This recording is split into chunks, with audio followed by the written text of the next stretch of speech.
I don't know who needed to hear this today, but I came to give you some good news. What you're going through right now is not the end of your story. It's not even a storm.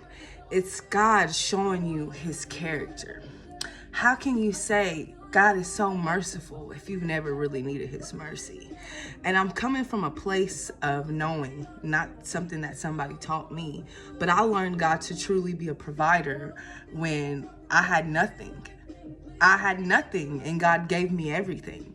And, I've been a believer for a very long time, but it wasn't until the last 2 years God has really taught me how to trust him, because I used to have it all figured out. I always had a job lined up. If I lost one, I had one the next day. I always had a backup plan. I was the person with a backup plan. But God, he dried up all my plans to show me.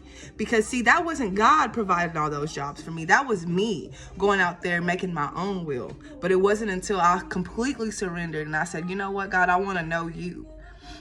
That came with losing some stuff. See, in order to know God as a provider, you have to go without some things so that you can see how he comes through for you. In order to know God as a healer, you have to go through sickness.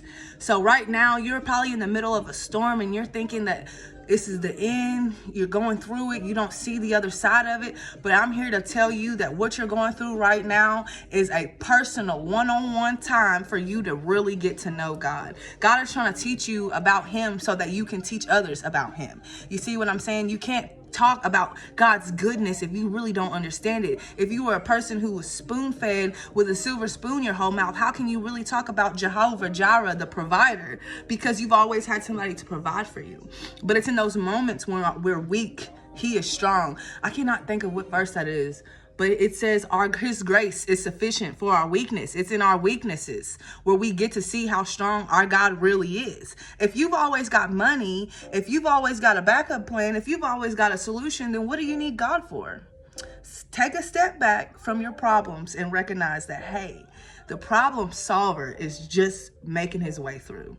Give him space to do so. It sucks. I'm not going to lie. I'm not going to be one of those people who come on here and tell you it feels good all the time. No, it sucks. It sucks. It really does. But you know what? The beautiful part about it is God doesn't leave you in that pit.